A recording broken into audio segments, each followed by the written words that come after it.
ITT. Let's talk the talk.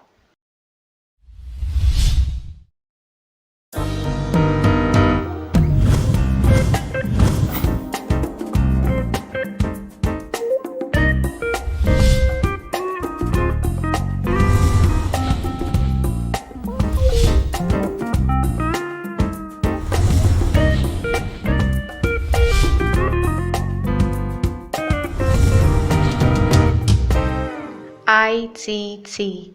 Let's talk the talk.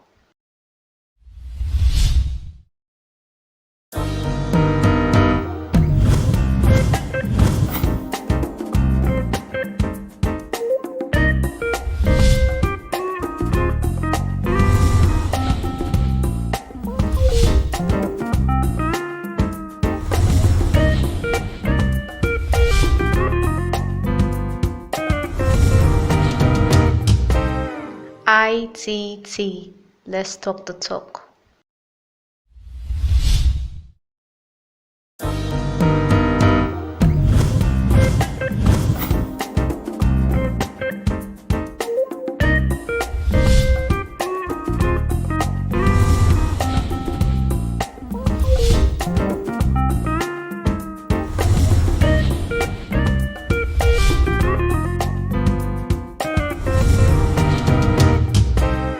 ITT.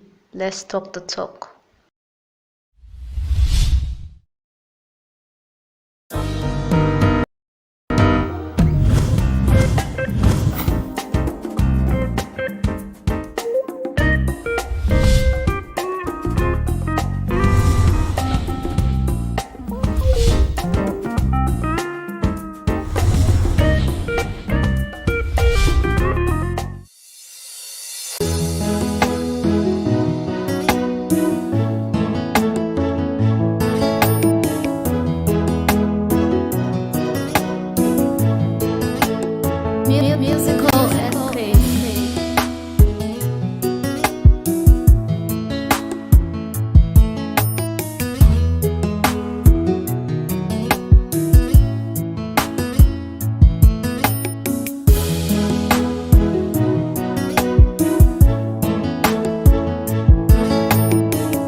gentlemen, welcome to another episode of ITT. This is where we talk the talk, salient issues affecting you and I. Today we want to talk about a very important issue that has to do with our daily lives in the political sector.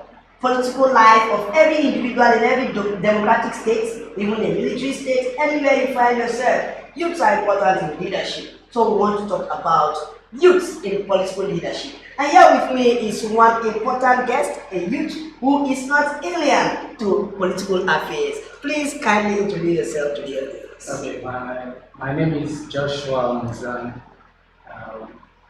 And also call me King Josh.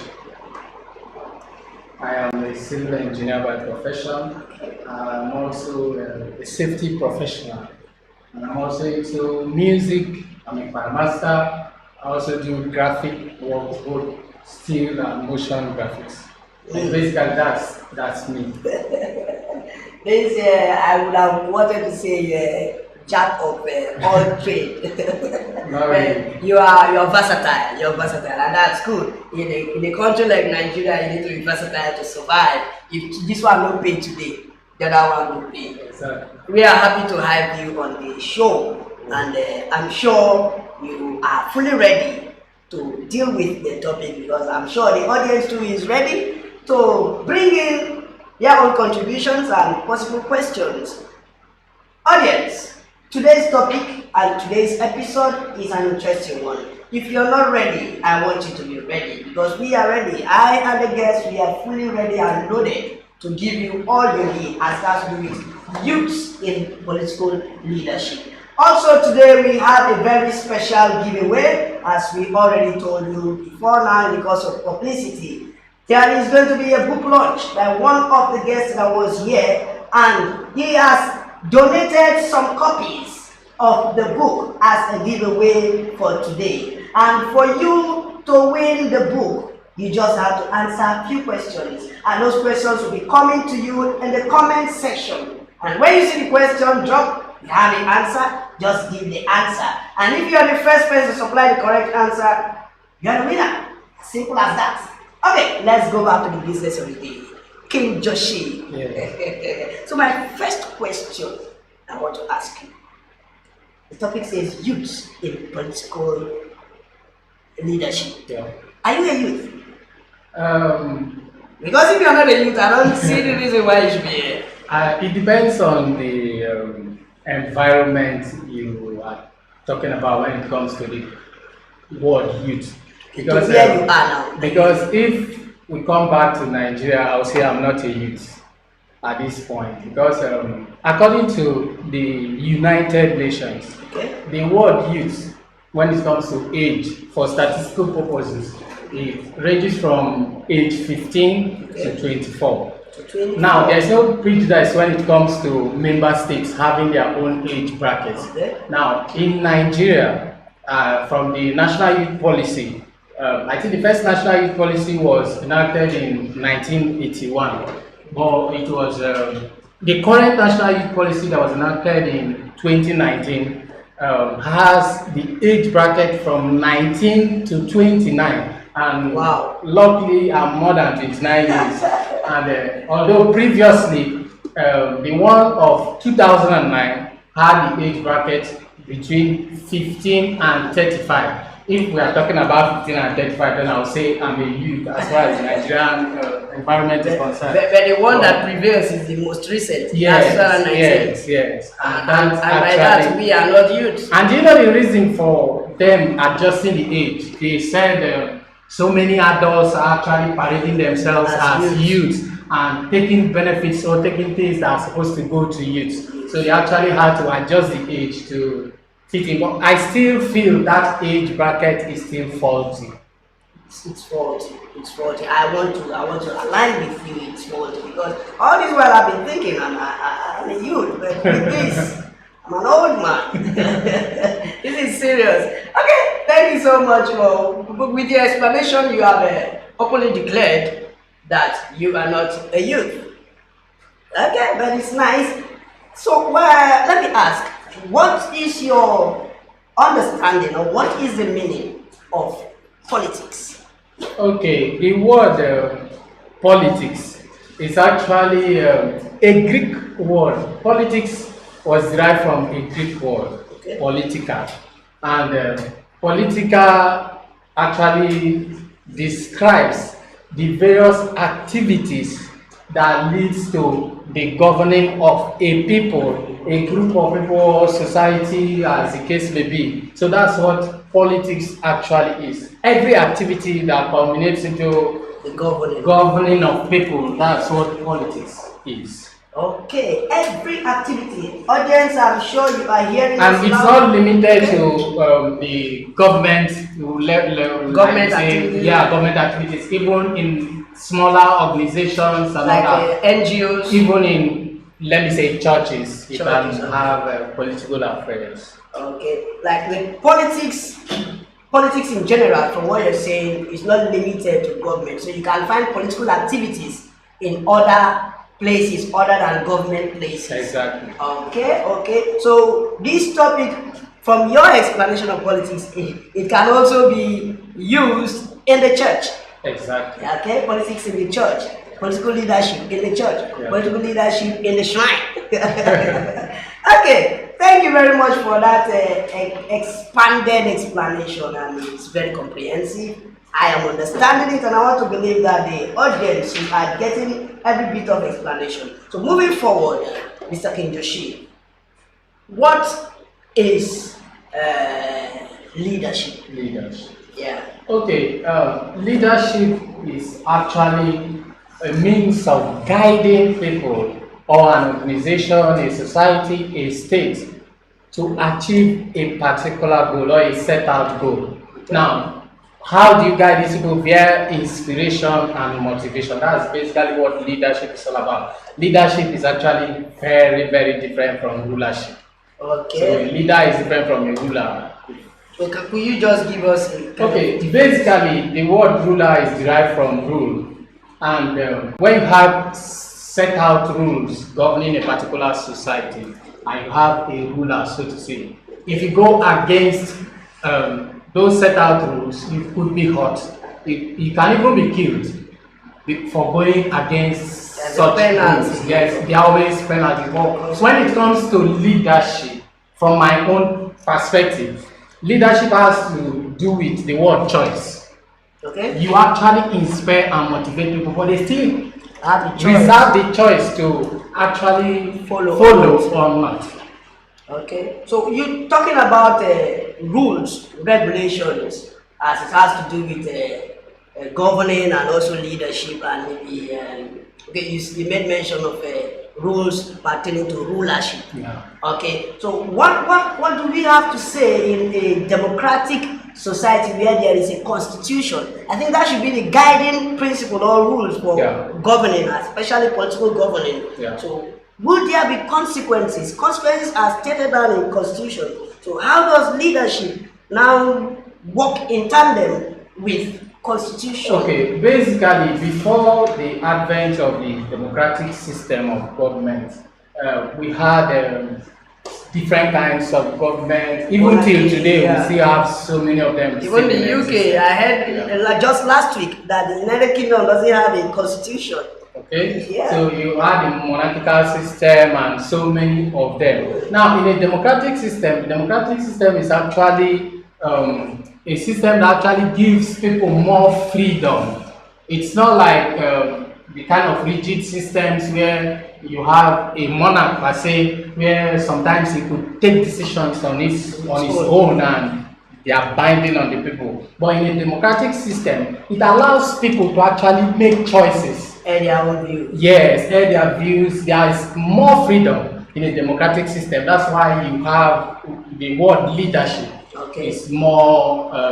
Okay, used. but I do hear something like a presidential order or something like that.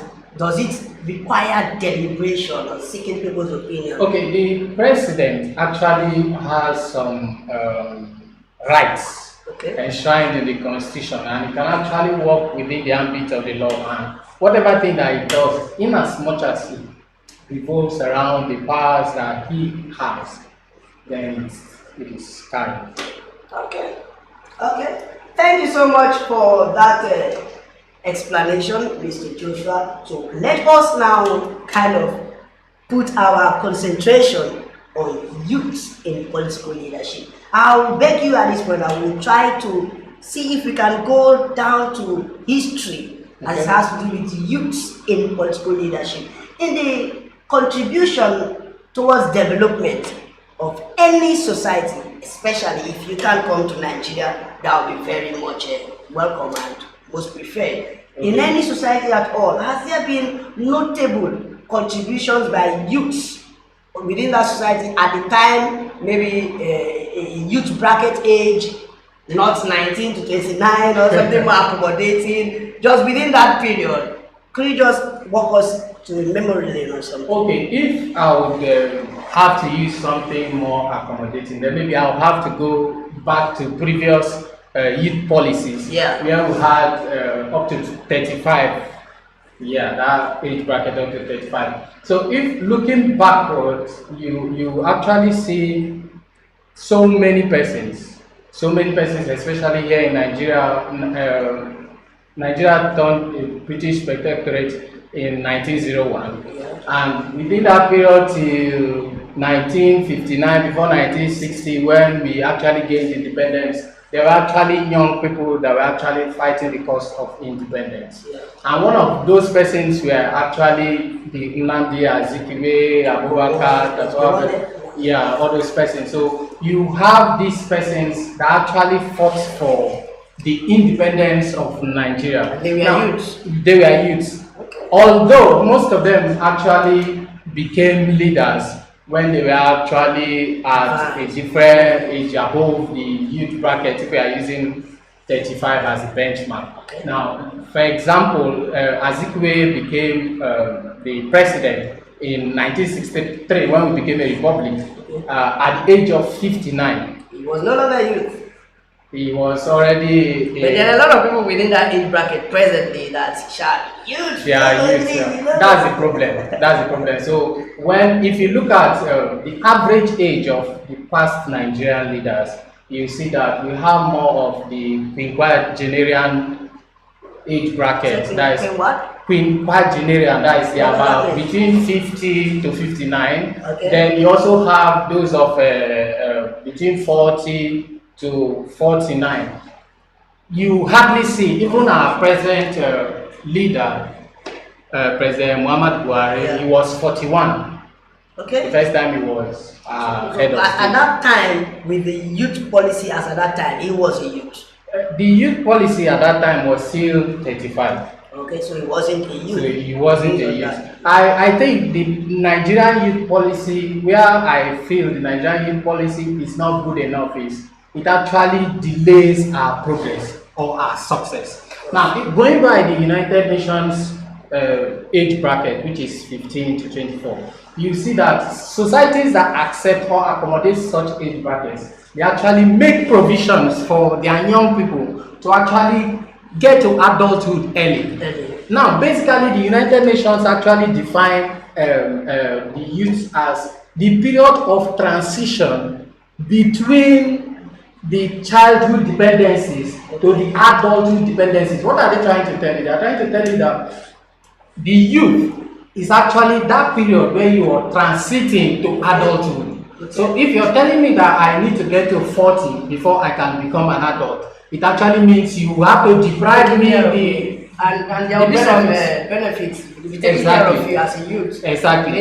Exactly. Okay. But in this society, like basically in Africa, because the ECOWAS youth charter actually has up to 35 too. Wow. So if you look at it within the African region, you will see that you have a higher age bracket when it comes to looking at youth. But if we come back to Nigeria, if we want to look at 35, let me come back to recent events. We have Dimeji Bankole. Dimeji Bankole became House of Reps member when he was 33 also. So I would say he was a youth. Yeah. But before he became speaker, he was already 37. But let's just accommodate him as a youth because he first of all tasted power as a youth. Now, when Dimeji Bankole was the speaker of the House of Reps, he actually achieved a lot of things.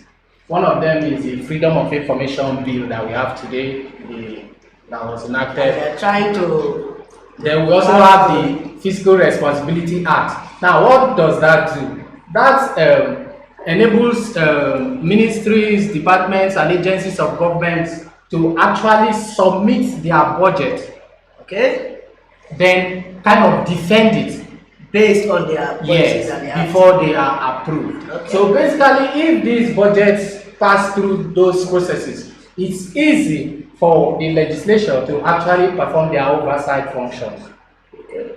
So apart from that, in 2017 also, in 2017, Dimeji Bankole actually achieved something bigger. We had a refund of about 5 trillion naira to the federal accounts from MDAs. That is budgeted monies that were not spent. Wow. They had to refund it. Then we also discovered about 5 trillion that was not remitted 5 years before they started the probe and all that of these MDAs. Outside that, we also had the termination of the Abuja Airport runway inflated contracts. So there are a lot of things within that period that he was able to achieve as a youth. So if you go back to memory lane, you see that youths have actually contributed to the development of the political system in Nigeria. Okay, thank you so much. I can't help to notice that Dimeji Bankole kept on repeating in your history. Okay. And I don't want to believe you are doing some sort of campaign. No, I'm not campaigning. I'm actually. So this is. I really don't have so many names per se because Okay. we really don't have so many persons within that age bracket actually did so many things Okay. that we can actually point out. That is on the good side, on the positive side. So, will there be? Let me ask. Every society, every country has their bad and good side of history. So you mentioned the good achievements and all that. We have youth restiveness, we have insecurity, we have armed robbery and all that. What role has a youth played to the unrest and slow or opposite of development? Something of that nature. Development. Okay, Yeah. basically, if you look at the Nigerian leadership, just like I told you before, today our president, I don't know, is 70 something or 80 as the case may be. So if you look at when he first got hold of power, he was 41. Now the question is, what were his achievements at that young age? We have so many persons. We come down to River State, people like the current Minister of Transportation, Rotimi Amechi. Okay. He was in his 30s when he was speaker of the River State House of Assembly. Okay. From there, 8 years as governor. Today, he's a minister going to 8 years. Now, looking at these persons, the question now comes, what did they do? Compared to Dimeji Bankole? No, not even comparing. I'm not trying to campaign for We're trying Bankole. to come on the negative side. Yeah. So the Of question is, when they got the opportunity. what did they do? Okay. What positive things can we look back as, okay, this guy was a young person, we had so many of them at their early 40s, 30s and all that, even military rulers then. Yeah. During the Civil War, the youths were outside the helm of affairs. Exactly. So, and what exactly did they do? Today we are hearing allegations from the UK Parliament about Gowon and all that. So you can see that. And he did that when he was a youth. They were young enough, and today people are campaigning the youths need to take over. Take over and do what? That is the What question. actually will the youth be doing when they take over? I'm even afraid of some youths that I know because if they may even perform worse. Wow. Because if you look at the presidents from our past leaders, they are young people, and what did they actually achieve at that point? Okay, looking at the present state of Nigeria, we've had our rough times. Okay. We've had times that things were good. I was reading some articles and I got to find out that I think about 1980, that the exchange rate between the dollar and the naira, since whether naira was exchanging some kobo to $1, the naira was way above the dollar. As at that time, I also read that we were doing some exportation. A lot of automobiles were produced here in Nigeria, food, virtually everything were produced in Nigeria, even tires. So you also have a Michelin tires in Port Harcourt around there. And I got to remember that in my childhood, relating to tires, in my childhood, these rubber farms were kind of something. If you have a rubber farm or you're working in a rubber farm, you're a big man. But if you go through the states and other locations within Nigeria, you hardly find any rubber plantation compared to them. So my question now is, based on the present situation of the country and all that has happened, the progress or the present state of the country, who will you say has contributed most to the present state, which we are not happy with? The present state is an enduring state. Who will you say has contributed most? The youths or the elders who are now in power? Who are the elders and who are the youth? The elders of today, maybe they were the youths of yesterday. And the youths of yesterday, okay, we would say the youths of yesterday destroyed today. Because today, Nigeria is dependent on oil. Everything revolves around oil. You just made mention of a lot of exports and all that. Today, you hear of Nigeria is in a recession.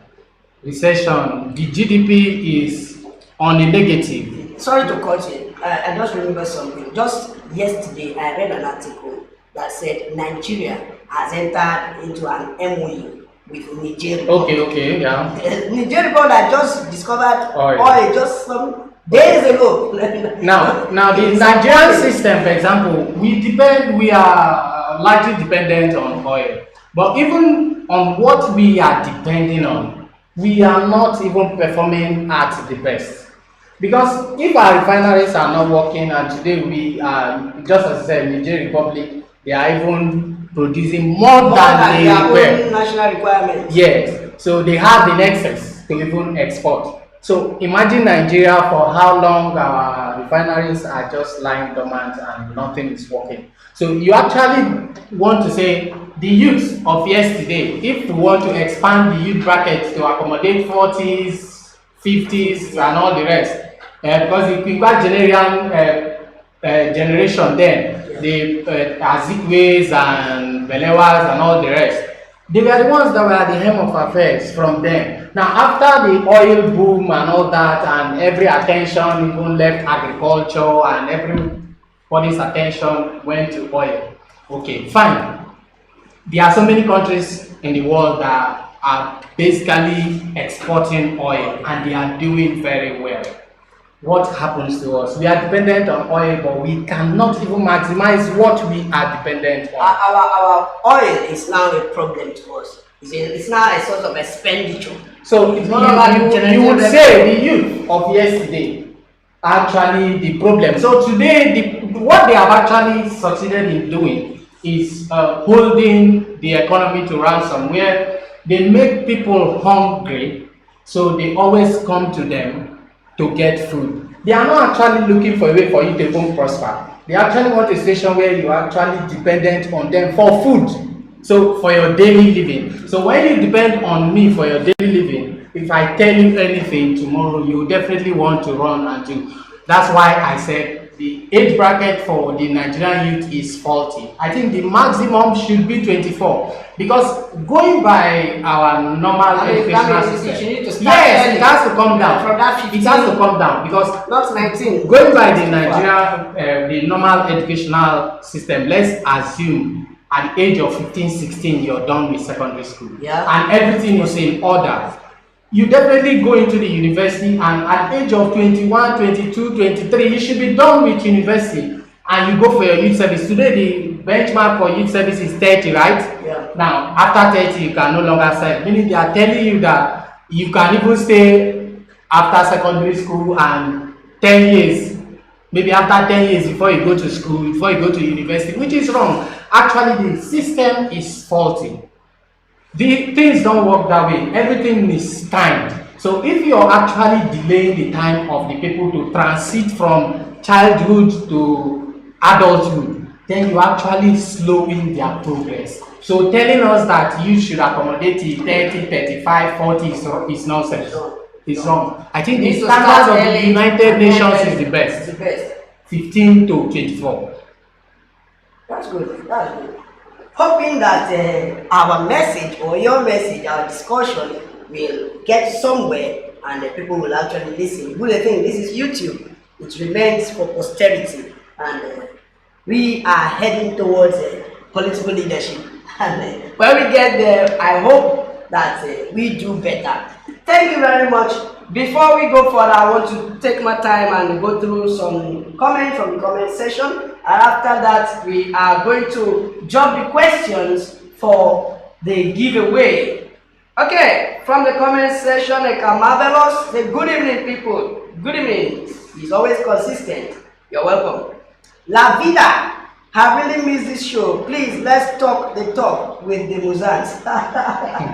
Thank you very much. Thank you. Please don't be sentimental about anything. We are here to talk about the society, not the family. Okay?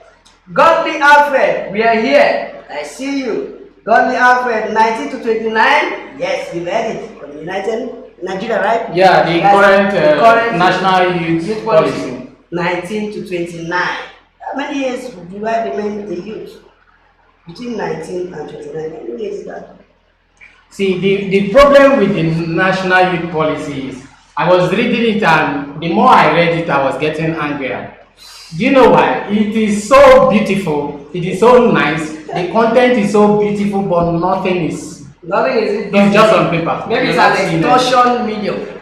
Exactly. To extort. Exactly. Okay, going forward from the comment section, Brian, Evie, let's talk the talk. Yeah, we are talking. Deltoro X, we are here. Okay? Hi Chief, giving us 3 fire. Please don't burn down this place. Don't burn it down. Azwanima Coco, good evening everyone. Good evening. You're welcome. Alefia James, nice to have you here. I love this talk. The talk project. Please keep it going. We are here to keep it going for you. Please always be here. So we keep it going together. Okay. They are going to ask wahala for us. We get oil still they import. Big wahala. Godly Alfred, the system is messed up. So messed up. Thank you so much for those meaningful contributions. Right about now, we are going to take the giveaway questions. The giveaway questions, just look at it on the comment section. You're going to see it. And as you see the questions, do well to respond. The first person to get it right, going to get the first copy of the book, and we keep rolling. Don't forget, the launching of the book is coming up this Sunday. This is the book. It's going to show on your screen any moment. The recipe for awesome comparing. This is a book by Shadrach R. Williams. Shadrach Randolph Williams. This book launch is coming up on Sunday. And if you are around Port Harcourt, be sure to attend. A lot of food, drinks, whatever you are, sharing with it. So just be there. Okay, back to us. You have really done wonderful. You've taken us to history, you've taken us to youth policy, which honestly, as an individual, I never knew, and I don't think I cared to know, because honestly, if it is there, since it is there, and like you've said, nothing good has come out of it. So let's come back to today as it is happening in the world, in the country. I don't know how old the president of France is, but from what I'm hearing, he's within the youthful age. I don't know how old the senators we have, the House of Assembly members, I don't know their age bracket, but we know 1 or 2, and we know one who actually is regarded as a youth who did something online recently, and it has given a kind of a bad light that if the youth should come on board, are they going to behave like this? Are they going to ignore the yearnings, the sufferings of the people, and be minding their own image, their own pocket? And we're talking about Desmond Elliott. Yeah. So, and we also have a club owner that is, I think he's a senator or House of Rep member, one of the club owners in Lagos, House of Rep member, They are youth. So I want you to, with your own understanding and knowledge, tell us with this present situation we have in the country, youth in political leadership, is it a good call? Okay, before I come to the French president, Desmond Elliot, and the call for youth to take over and all that, I said the age bracket for the youth in Nigeria is faulty. Um, why I said so is I saw a post on Facebook, a boy of about 20 years of age. He was building an aircraft in Nigeria. He built the aircraft, though there was no engine, but you see it's exactly what an aircraft is. Now, there is nobody actually to see this guy to actually bring out his potential. There is something that is actually going through his mind. And who is a leader? A leader is actually someone that guides. Now, another question I will ask again is, even let me not say Nigeria, Rivers State, what is our goal? As a state, what do we want to achieve? What is Wike motivating us or inspiring us to achieve? Do we actually have a goal? That's have a football academy. So let me go back to the French president. The French president actually became a minister, I think Minister of Economy, Industry and Digital Affairs at the age of 37 also, in his 30s. That was when he was Minister of the Economy. So he actually was involved in a lot of reforms, business-friendly reforms that actually projected him, that made him to today turn out to become the president of France. He actually became the president at the age of 40. Wow. So I will still say, if we want to actually accommodate the youth up to that age, they will say he was a youth. But based on present, I don't know if you are aware of their French policy on youth. Or using the United Nations? No, using the United Nations standard is not actually a youth. Okay. It's not actually a youth. But who can say he's a young person, so to say. So as a young person, he has been able to actually impact on his country because the country actually gives him the opportunity. If in the you have one voice of the future in the Asia and Pacific, it has about 21 countries. We have Japan, China, Hong Kong, even US and Canada. They are members of that. Now, Voice of the Pacific. Voice of the Future. Now, this kind of an organization or a platform of young persons, it was not created by the youth. It was created by governments coming together to give young people a voice, where young people can actually come out and say what they want, what they like innovations and other things. Contribution to governance. But in Nigeria, if you see young people coming up to like voice out their views, what the government actually wants to do next is to accord group now. Exactly. It's actually kill the idea, kill everything. There is actually nothing that actually pushes us. Just like I said, what is our goal? What is the governor inspiring us to achieve? What is the president? What is the essence of our coming together? What is the president actually motivating? Or is the president just there to say, do like this? And if you don't do like this, action. I don't know. So if you come back to Desmond Elliot, you can, just like I said earlier, that previously our past leaders, they were very young. Yeah. In fact, we've not had, apart from the current president, we've never had anyone above the quinquagenarian age bracket, anyone above 59. It was Azikiwe that got power at 59. The rest, Yaradua, Jonathan, the rest were at their 50s. Yeah. Some 40s. So you understand? So they were, if you want to say they are young men, fine.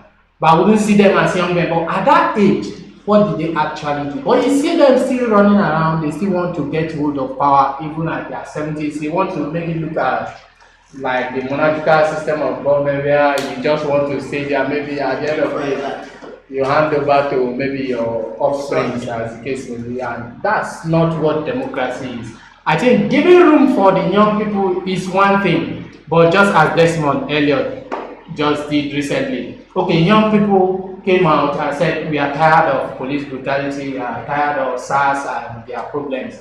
Now, as a young person, first of all, the social media he came and blasted is actually what he used to give that has been his career. to gain power. It's a media person. Face of it in the media. Yes. So at the end of the day, you're coming today because you've been able to align with the political class. You've actually differentiated yourself from the people. Now you are among the minority that actually are the leader now. Exactly. So at the end of the day, he actually wanted to let the people understand. Calling the youth children was actually a way of telling the youth that no, I don't belong to your class anymore. I am on this side of the divide. So at the end of the day, you can see wrong representation. So I am not one of those that would clamor for a youth takeover. I can only say that those persons that have held power for so long and have actually done nothing meaningful, we cannot actually look at or say this is what these persons have done. They should step aside, and we don't need to like vote them back. And waiting till 2023 for me is a long time. So what are you gonna do? I see. The truth of the matter is, in Africa here, it's difficult for someone to actually resign for incompetency and all that. They will never. But we can force them. We are more than them. Actually, we are more than them. If you look at it, only the NSAS has actually created a paradigm shift. That's true.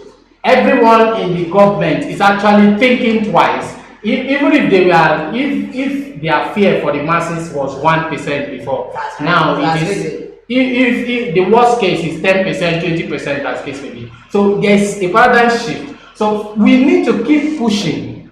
It's not an issue of saying go back home, get your PVCs and wait for 2023. You wait for 2023, and in as much as the system is flawed, they will still manipulate it. The system can easily be manipulated. Imagine a civilized and advanced country like the United States of America. The current president Trump is allegating that the elections were flawed. A lot of because he is not winning. No, fine, but let's assume such a same society. We have people coming up to speak even like in that. his first election, there were some kind of notions that Russia helped him to. That's what I'm saying. So if in such societies things are happening, where people have voices, where people can speak. Where people can, you can actually, I saw one video, an ordinary citizen was telling Trump, fuck you, and all that on the streets.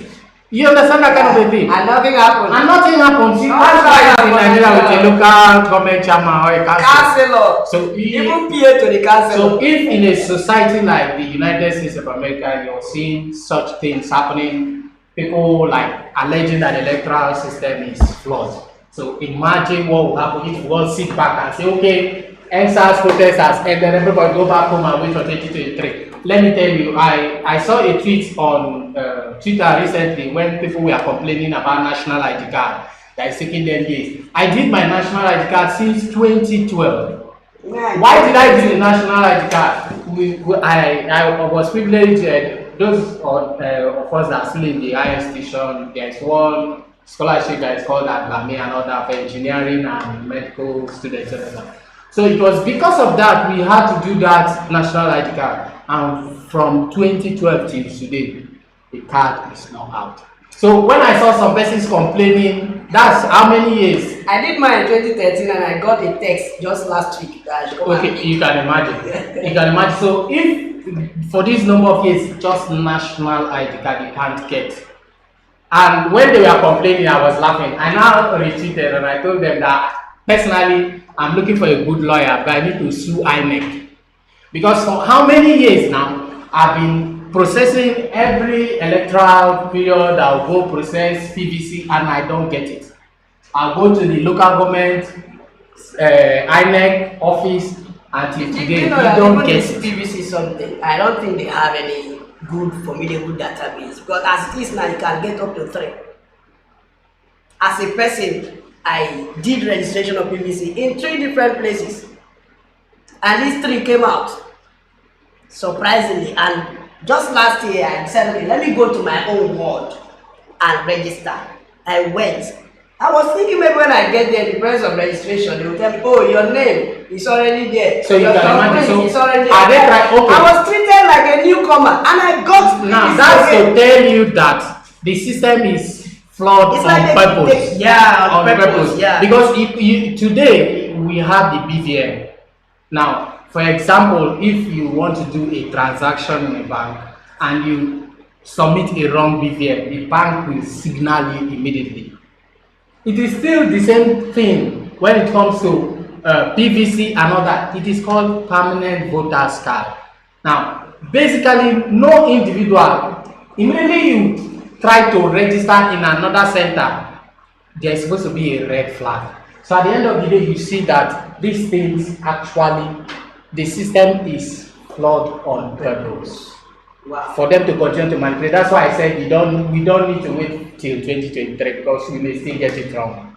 Okay, and now we already know that they cannot resign. They will never want to resign. And even as you are clamoring, youth take over, or young people take over, old people, grannies resign. They have their, I don't know, there's terminology they use in Port Harcourt, political hallelujah boys. Okay. They have their boys whom they are training. It's not training.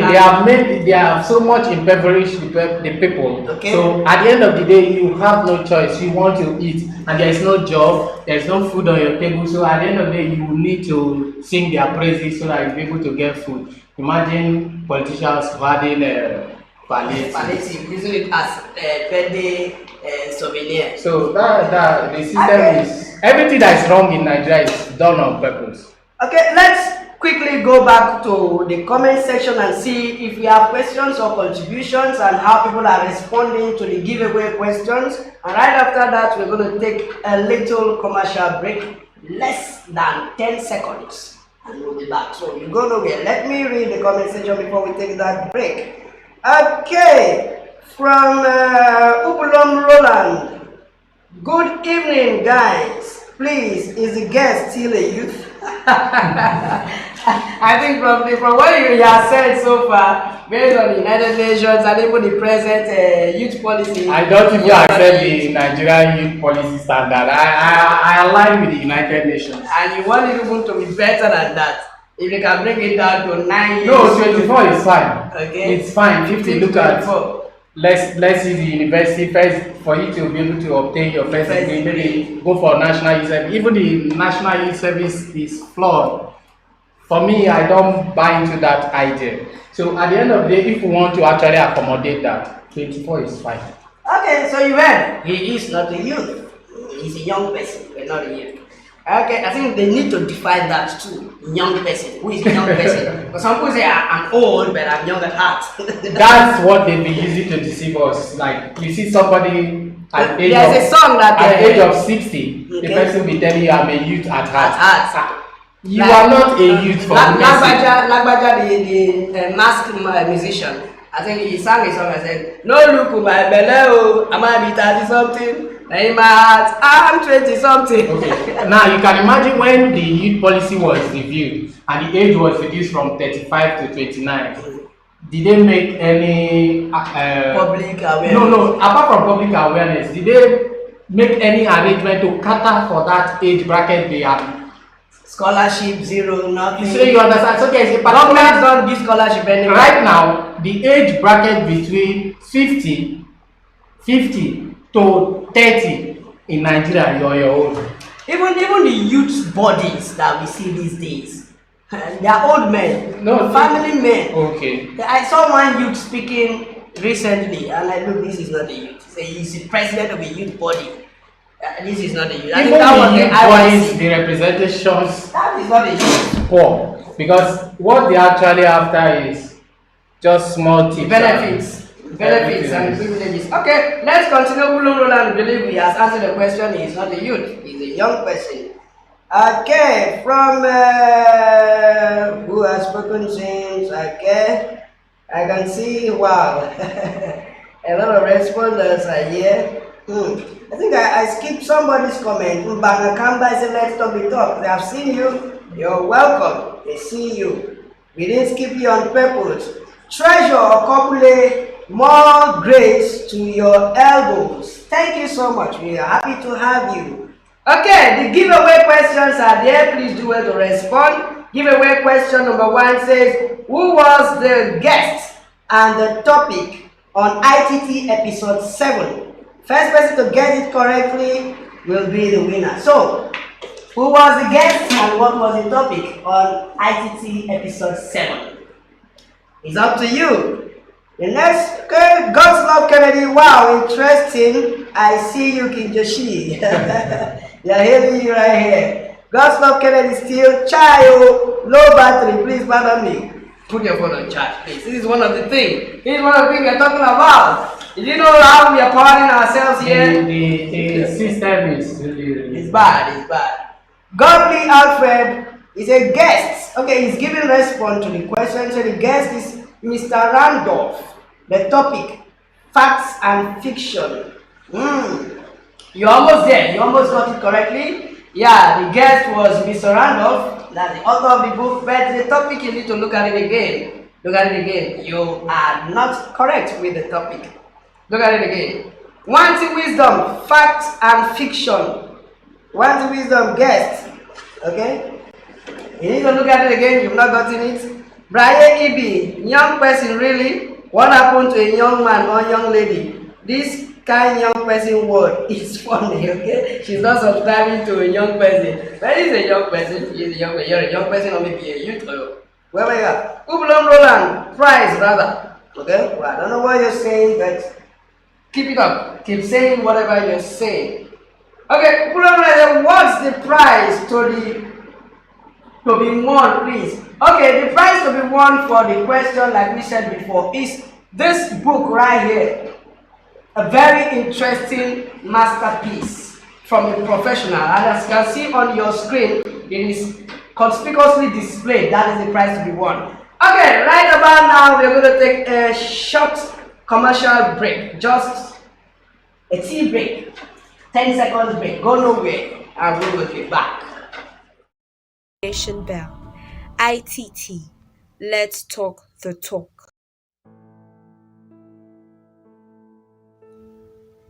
Let's talk politics. No, let's talk leadership. No, let's be more concerned about political leadership.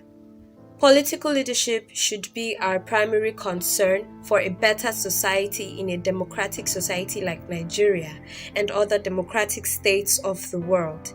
There is a loud cry of corrupt practices and unavailability of and/or non-accessibility to social amenities, bad educational, health, security, and economic policies. There is also a very loud cry, closely and on a seeming global scale, is that of Nigeria, of a youth radical takeover of the political leadership space, and hence to manage the affairs of the nation. And now the burning question is, are there youths capable enough to handle political leadership better than the grannies and the positions now? Join us on the episode 21 of ITT as we bring to you extensive discussion on the topic, Youths in Political Leadership. Our guest is one who is not alien to political affairs. Tune in to our YouTube channel, Influence Media World, on Thursday by 7 p.m. to join the discussion. Don't forget to invite someone else, subscribe to the channel, and remember to turn on. Welcome back. We are still here on the topic youths in political leadership. And our guest, Mr. Joshua Muzan, aka King Joshi, has done marvelously. Okay, let's just see from the comment section if we have a winner to the first question. Okay. Godly Alfred, okay? Guest, Mr. Randolph. That's correct.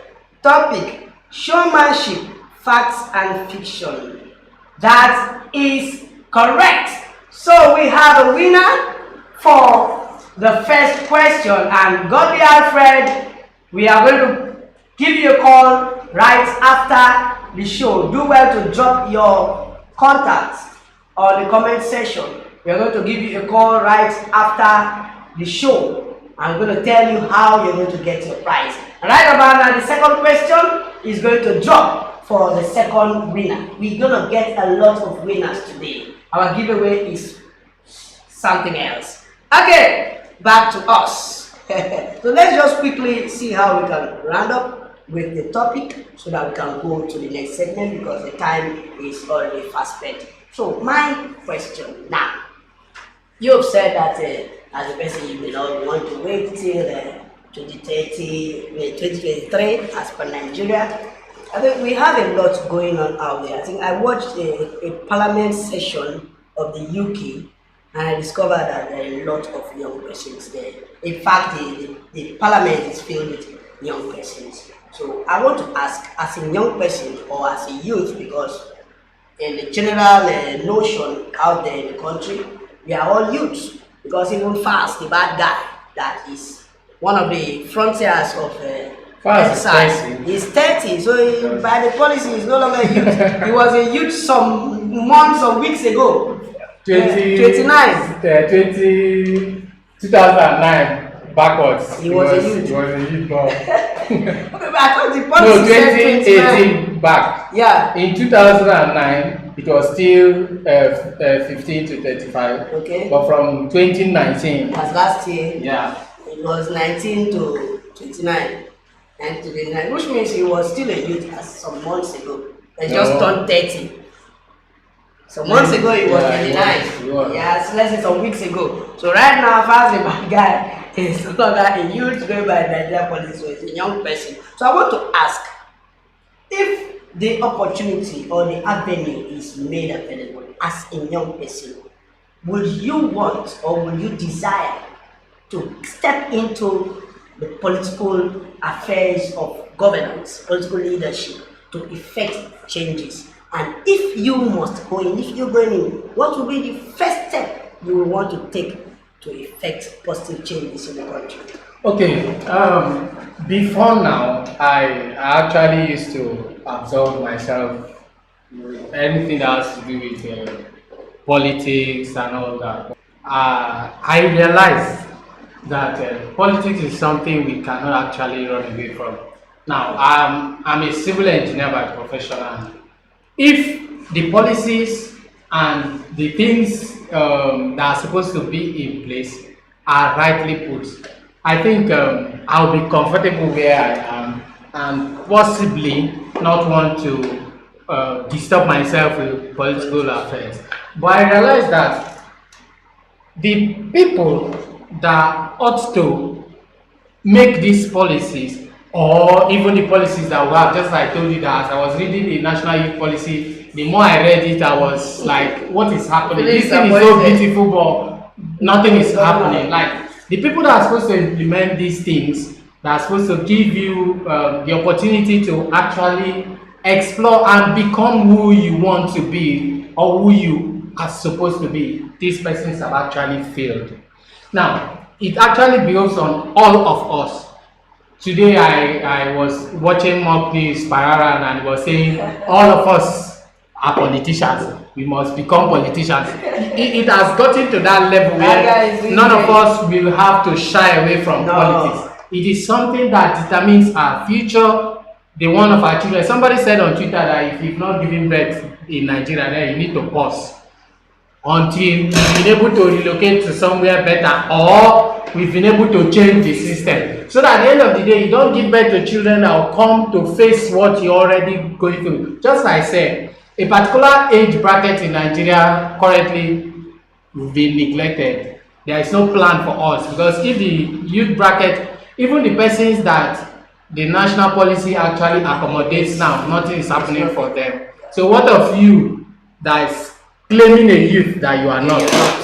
The policy does not recognize you. The policy does not even recognize you, and the persons that the policy recognizes actually are not benefiting anything. So at the end of the day, you see that politics is something that all of us in Nigeria especially, we must be involved in. We must speak, we must participate, we must do everything to make sure that things are done rightly in the country. Now, talking about personal ambitions when it comes to politics, for now, I don't have any political ambition, like to say I want to contest for an elective position. But peradventure, maybe things changes.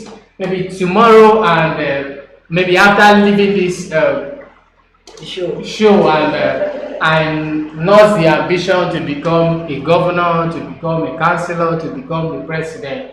and all that. But I always say that the first thing I will abolish if I'm the president of Nigeria is NYSC, National Youth Service Corps, because that thing is fraudulent. One, if you look at, let me just use the educational system for example. Our private schools today, they no longer employ adequate teachers. Do you know why? They depend on youth corpers to actually fill in most of their positions. Now, what happens?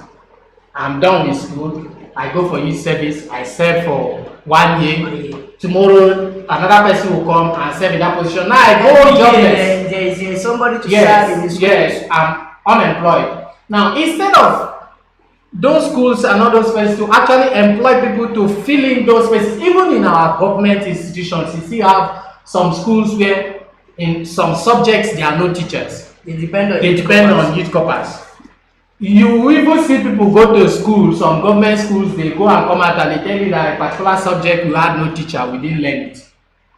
It happened in my school. It simply means further maths. there are places where people are supposed to work, but you are depending on corpus. What is national integration? What are you saying? If Nigerian society is fine, I can travel from here to Zamfara and integrate, do whatever things, socialize and do business, do everything without you forcing me or saying you have to go and serve. Fine, that one is one aspect. Another thing, on the one basic problem we have in Nigeria is our electoral system. Just as you said, the system is flawed on purpose so that those that have held the power will continue to hold on to it. That's why. So, electoral reforms that will actually, today we hear politicians say one man, one vote. Is it actually existent? In reality, that's not what is obtainable in the field. So we actually need to make that possible where our votes, because if our votes actually count, whoever you elect will not misbehave. Because the person knows that if I don't perform, it's just like APC, if they don't perform well, we should stone them. Now, people are only protests, just saying NSAS. We didn't even say resign, or just police department. But because they have been using this police unit to actually do things to favor them, to kind of hold the masses to ransom, you actually see that they knew too that NSAS protest was not just only about police. It was it's total frustration. So a lot of things are actually going on. So firstly, you cannot do everything. You cannot actually do everything. But if we're able to hold on to some key things, electoral reforms, if our votes actually count, our political class will be responsible. That is one. Then the educational system, if the national youth policy, there's one particular benchmark that they put down. They actually provide loans for undergraduates in every state. I don't know if there's anyone that has actually benefited from federal government loans for undergraduates. So actually, you are supposed to be able to go to school even when your parents cannot actually afford. Because some persons that didn't actually transit from secondary school to university mostly were financial reasons. So maybe you don't have the funds to even register for JAM. And you have to actually stay at home for years before you go back to school and all that. But if the educational system today, we have ASU with their problems, federal government with their problems. In fact, societies, a professor will not be happy if you are failing his course. You actually want to do everything to actually make you pass, even in every lecturer. But in Nigeria, it is pride for students to fail a lecturer's course. The lecturer feels like you cannot pass my course. The highest you can get in my course is D, is C. So it's not just the government. So many sectors in Nigeria, but just as some persons will say, okay, you cannot do everything, give us light. You have to do something significant. Okay, you cannot do everything, give us roads. Give us water. What are you doing? What have you done? Okay, you want to do everything and you are not doing anything. Okay, Buhari wants to fight corruption. How do you fight corruption when the institutions? He's even empowering corruption. The institutions that ought to fight corruption are corrupt. So the institutions, if the institutions are functioning properly, then corruption will naturally give way. That's true. Because you cannot actually totally eradicate corruption. In every society, there is corruption, but you can actually minimize it when the institutions, okay, BVN today, BVN is actually used to, if BVN is linked to all your accounts, with your BVN, they can actually know how much you have in all your accounts. Now, in banks, basically today, there is a particular amount of money that enters your account. The bank actually have to notify the Economic and Financial Crimes Commission, EFCC. Yeah. I think, if I'm still correct, as an individual, if you receive 5 million and above, you actually, EFCC is notified. As a corporate organization, 10 million and above, EFCC is notified. So if actually EFCC is working, how come there is still money laundering? People launder money here and there. Even with the presence of BVN, you actually know what is in the accounts of every citizen. So if you know what is in the accounts of every Nigerian citizen, then it's easy to fight corruption. But if the institutions are not working, if BVN is not working, how do you know, how do you hold people accountable? BVN now is just for, I can actually go into the bank now and have an understanding with the bank manager and say, I'm expecting 100 million naira.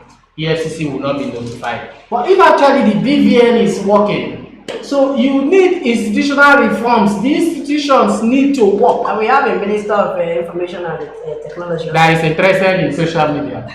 His problem is social media. Okay, thank you so much. You really stated not just your mind, but the minds of millions out there.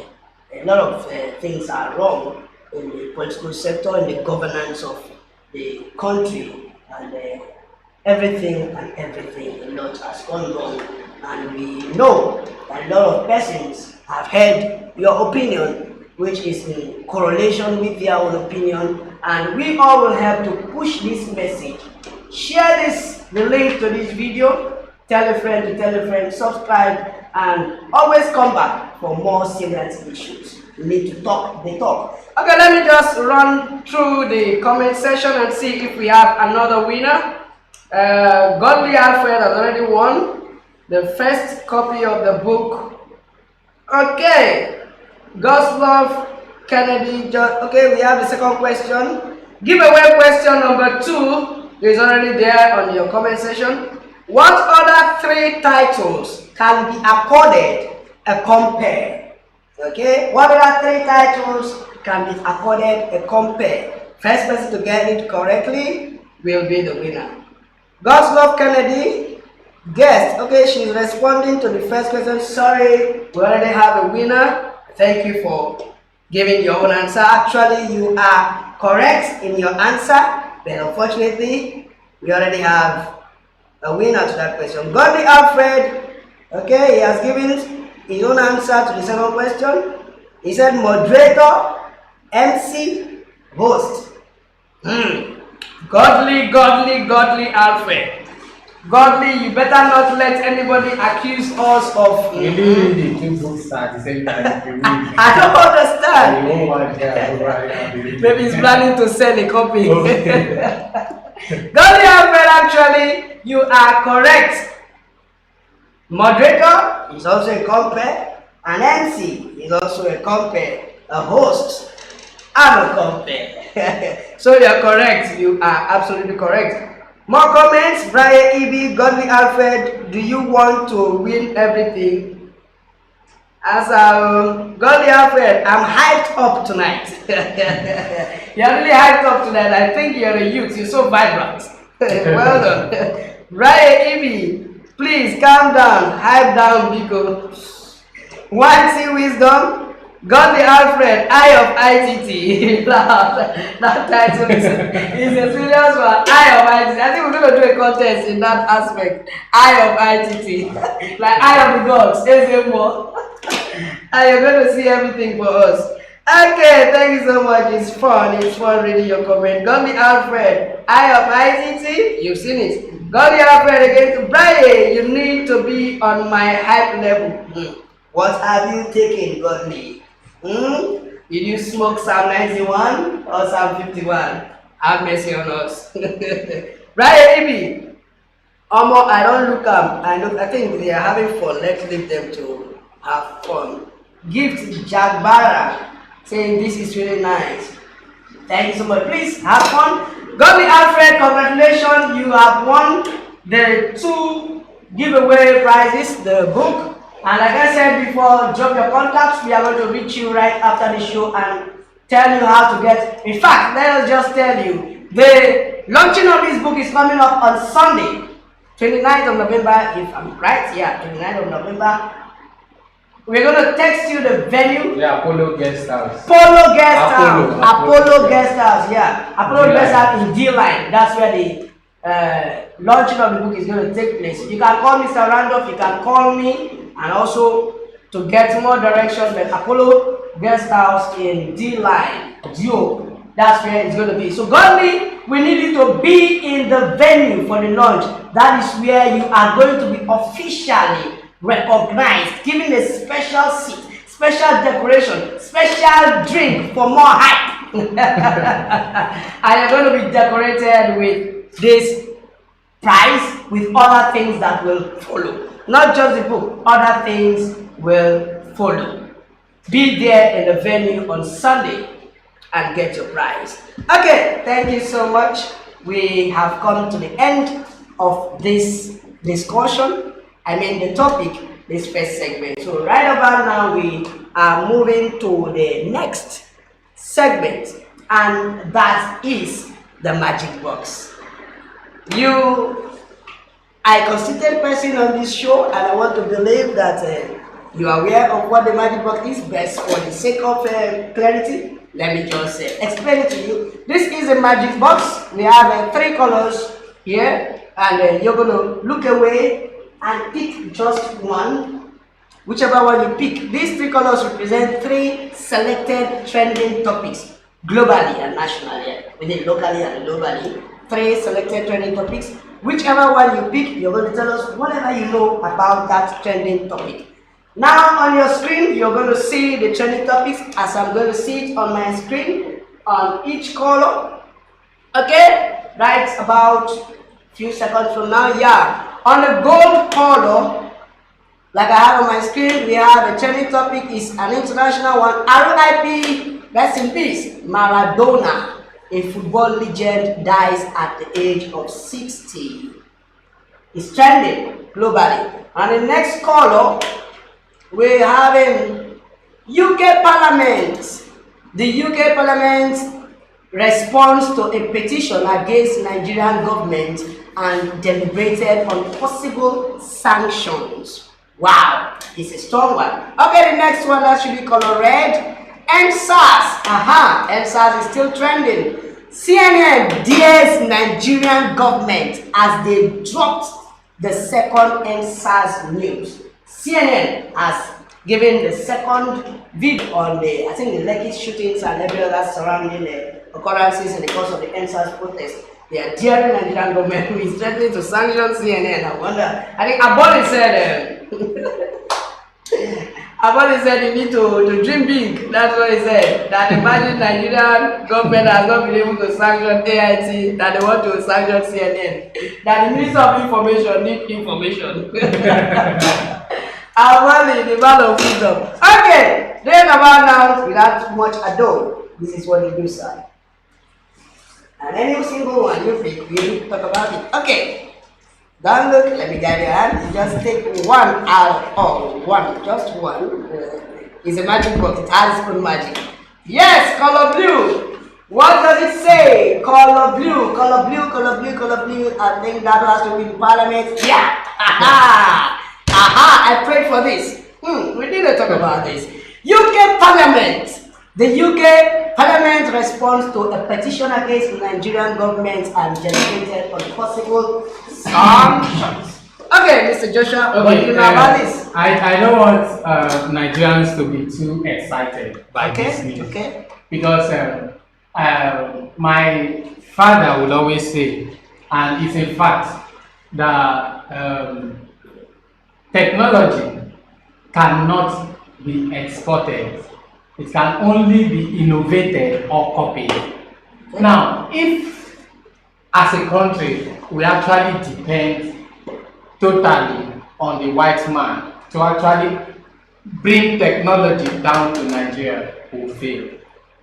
If we want to copy, if we want to innovate, fine, it will be easier for us. And now, better for us the Nigerian system that we have today, I think basically the sad truth is the advanced societies, they benefit from our undoing. Yeah. So if you want to look at the way things are, today we have Nigerian citizens traveling all over the world to get the best form of education, best form of livelihood. Now, the more we travel, the more we demand for export or rather imports from them, our GDP drops. And it's an undoing to us while it favors them.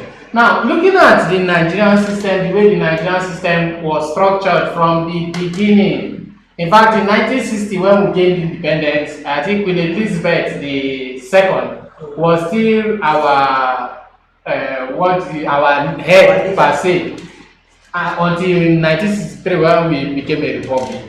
Now, if you look at the way the Nigerian system is structured, the constitution, everything, a lot of things need to change. Now, the UK Parliament coming today to talk about the sanctioning the government and all that. I think, fine, I was able to go through some of their deliberations and all that. And I think it's in the right direction, because if you sanction Nigeria as a country, if you withdraw aids and support to the government officials will not suffer it.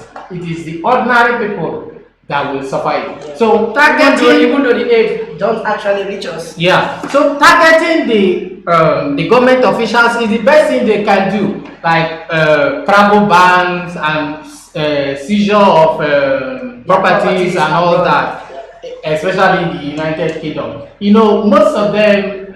Somebody said our Nigerian politicians don't see Nigeria as home. Nigeria is like a workshop, so they come here, they work. You know, there is a trend in that aspect. I know in the local government chairmen don't live in their local government. Okay. They live in the city. Okay. And then go back maybe once in a week. So like that place is not home. It's not home. It's not home. It's like so at that point an of office. presidency, you can live abroad like Yeah, some by fast, exactly. 4-year, 10 or 3-year holiday. Okay. You live abroad and rule your local. So at the end of the day, you see that if the political class actually don't see Nigeria as home, then a lot of things will go wrong. Because okay, let's assume let's use the Minister of Information, Lai Mohammed, as an example. If Lai Mohammed sees UK as home, I think the best way the UK government can punish him is depriving him from going to UK. Yes, and not just depriving him, but for him to know that his properties there are now government properties. Exactly. So if by the time his house becomes an orphanage. If the United Kingdom will not only end up saying we condemn the activities of the government, we do this, we do that, and all that, and they can be able to come up with real sanctions on the individuals involved. Fine, the government is still denying that there was no massacre, there was nothing that happened, but even till today, I think one of the topics, CLN is still holding on to the fact that there was a massacre, people were killed. Okay, people were not killed, but the governor admitted, even after all the denials and all that, I went to hospitals, he visited people with gunshots, but there was no fatality. Meaning, there were live bullets and people were shot at. Yes. So if you say nobody died, but people actually sustained injuries, you understand, injuries from gunshots, simply means these protesters were shot at. Yeah. And from all the footages and all that have come and all that, it is clear to the world that okay, fine, there was a massacre. Even if there was no massacre, the government and Nigerian political class, they've done more than enough, and they deserve whatever sanction that should come to them. And as a person, I'm fully in support, but just as I said earlier, we shouldn't be too excited, because whatever thing that affects us adversely most times favors these people. Yeah. And they will not want to put an end to, like even if you go back to history, the early empire started from Egypt and Mesopotamia or something, and that part is the Middle East where you have Iraq and the rest.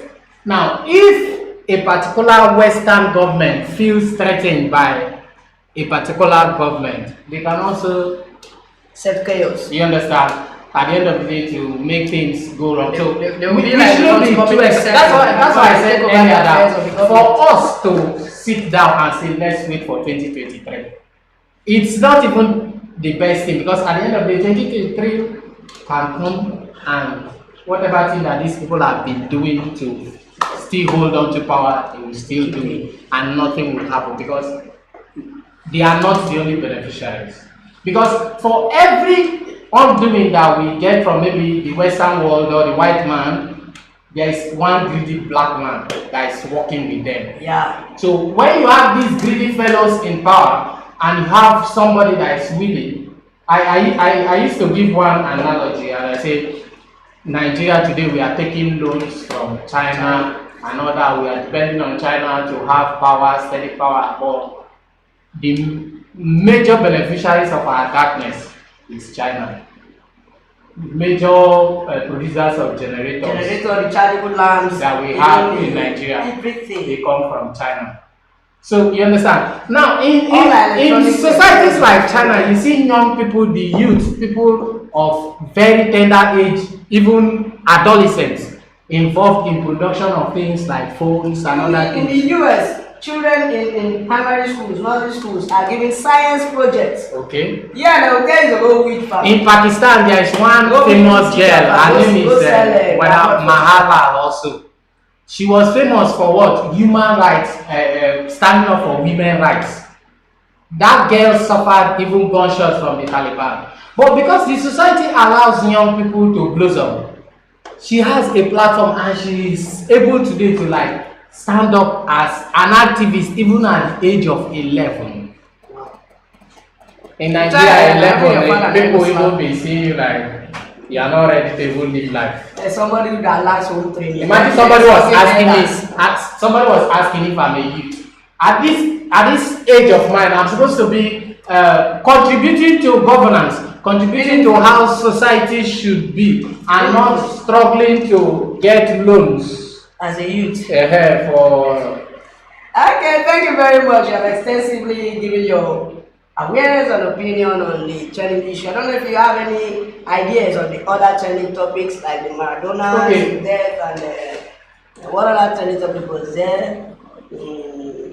I think Maradona and ENSA's the CNN second video. Okay, I think I've talked lightly on the CNN video. I'll basically pay my tribute to Maradona. He was a legend, and he also played for my favorite club, that is FC Barcelona. And he just as arguably is one of the best in the world. And just as you see so many tributes coming out from the world, it's something that it's worth doing. Maradona was famously known for the hand of God. I think in 1966 World Cup, 1986 World Cup against England, where he scored that famous goal with his hand, and when he was asked, he said it was the hand of God. Not his hand. Yeah, it was the hand of God. So, because actually, after that goal, he scored another goal. I think England was eliminated, and they went on to win the World Cup that year. He also played for Napoli, where he helped them win two titles. And he also played for Barcelona and other clubs. He didn't play for Nigeria. No, Nigeria should be registered as a club side. for these services. So Maradona is, and actually my most favorite football player is Lionel Messi, which actually comes from Argentina. And you can see that I have a lot of ties with the Argentina. Yeah. So Maradona is actually a legend that needs to be honored. I think FIFA needs to do something in his honor. Even the Argentine Football Federation needs to do something. I think Napoli has renamed their stadium after him. Wow. So I think yes. So I think so many persons are actually doing things to immortalize the legend. He deserves all the things that he's getting at this point. Okay, thank you so much. You really run around everything, training topics, and I must say this is one of the interesting episodes of ITT, and we are so glad that you could come. Okay, right here, right now, we have come to an end of this segment, and we are moving straight to the next segment, and that is the blind spots. Okay, Mr. Joshua, this is the time where we put a call across to the person you've given us a number. Mr. Samson Daniel, right? Yeah. Is he a brother, a friend, a colleague, a political ally, or something? He's a friend. He's a friend, I guess a very good and close friend, because we're going to ask some personal questions, which you've already given answers. I also believe he's also aware of this call. Is he aware that we are calling? Okay. That's a good one. Right now, we are placing a call across to Mr. Samson Daniel. Okay. Yeah. And we hope he picks, because this is ITT. The talk is ringing. Okay.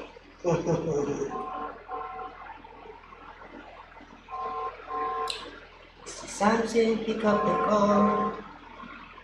Pick up the call. Hello. Good evening. Hello, good evening.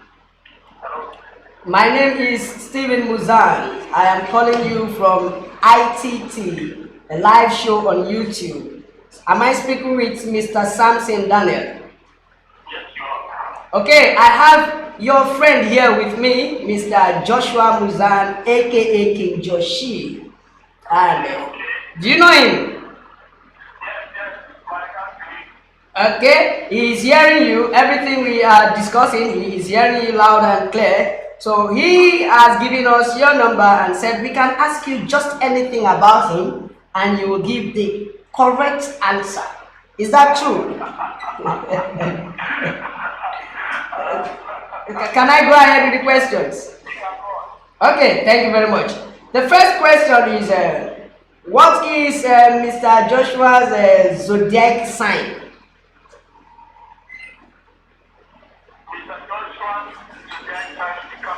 Should be, you're not sure. Could you give us a Capricorn? Is it like Capri-Sun or Capricorn? Like Capricorn, the corn, not the sun.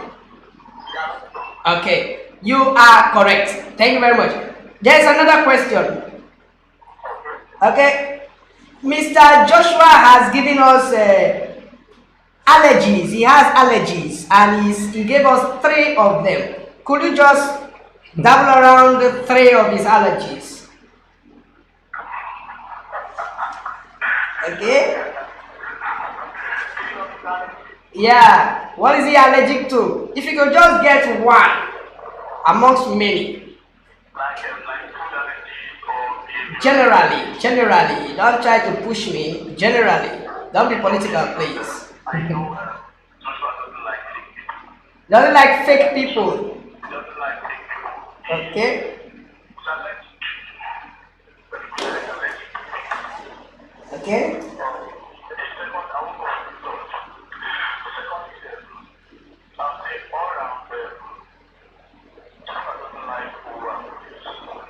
Okay.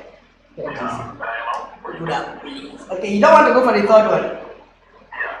Okay, you are close to the point when you said doesn't like fake people. I think we'll take that one because he said he's allergic to lies. Okay, and you said he doesn't like bullies, and we're going to take that one because he said he's allergic to pride.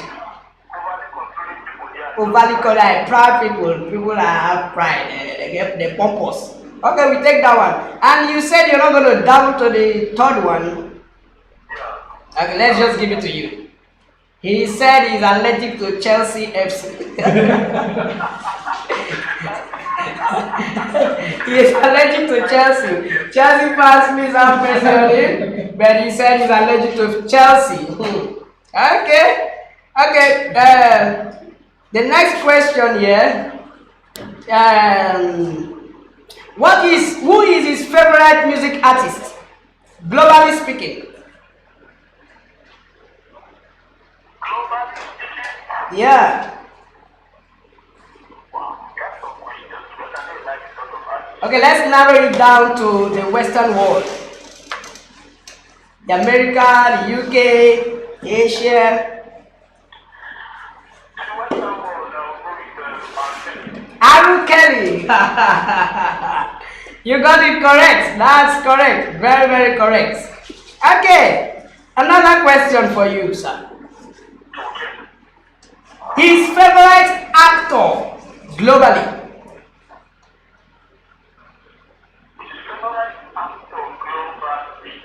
Mm.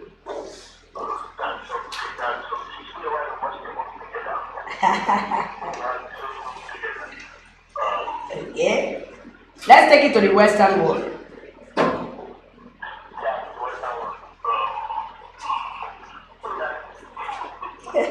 That's a tough one.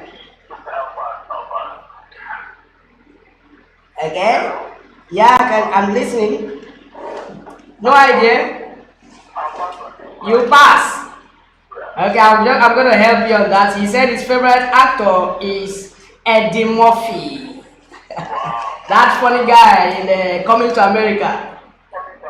Eddie Murphy.